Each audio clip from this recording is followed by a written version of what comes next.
मराठी मातृभाषा चॅनलवर आपले स्वागत। आज आपण मराठी सुलभ भारती इयत्ता तिसरी या पुस्तकातील 1 नंबरची पोयम झोका या कवितेचा अभ्यास करणार आहोत। मुलांनो, आपण कविता वाचून घेऊया। सुताचा दोर झाडाला टांगला, बाळूचा झोका तयार झाला। झोक्यावर बाळू घेतो झूल, क्षणात वाऱ्याला देतो हुल। बाळूचा झोका मागे पुढे, बाळूच्या अंगावर फुलांचे सडे। बाळूला झोका देते ताई, दुरून बघतात आई बाबा। झोक्यावर बाळू दिसतो कसा, निळ्या आभाळी चांदोबा जसा। सुताचा दोर झाडाला टांगला, बाळूचा झोका तयार झाला। म्हणजे सूत म्हणजे धागा आणि दोर म्हणजे रस्सी। म्हणजे एक धाग्याच्या रस्सी जी आहे ती झाडाला बांधली आहे, टांगली म्हणजे बांधली आहे।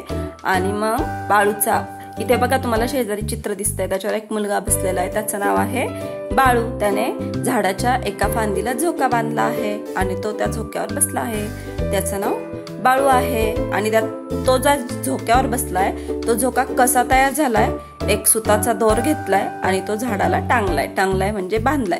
सुताचा दोर म्हणजे धाग्यापासून तयार केलेली रस्सी, ठीक आहे। झोक्यावर बाळू घेतो झूल, क्षणात वाऱ्याला देतो हुल। म्हणजे बाळू झोका खेळतो आणि वाऱ्याला क्षणात हुल देतो म्हणजे वाऱ्याला मागे ढकलतो। बाळूचा झोका मागे पुढे, बाळूच्या अंगावर फुलांचे सडे। म्हणजे ज्या झाडाला बाळूचा झोका बांधला आहे त्या झाडाला खूप सगळे फुले आहेत आणि ज्यावेळेस बाळूचा झोका मागे पुढे होतो त्यावेळेस त्या झाडाचे फुलं जे आहेत ते त्या बाळूच्या अंगावर पडतात। आणि म्हणून इथे कवीने म्हटले आहे की बाळूचा झोका ज्यावेळेस मागे पुढे होतो त्यावेळेस त्याच्या अंगावर काय पडत आहे, फुलांचे सडे। बाळूला झोका देते ताई, दुरून बघतात बाबा आई। तर तो जो झोक्यावर बसलेला बाळू आहे त्याला कोण झोका देत आहे, त्याची ताई।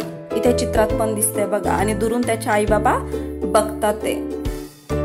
झोक्यावर बाळू दिसतो कसा, निळ्या आभाळी चांदोबा जसा। तर तो जो बाळू आहे झोक्यावर बसलेला तो झोक्यावर कसा दिसतोय, निळ्या आभाळी जसा चांदोबा दिसतो ना तसा दिसतो।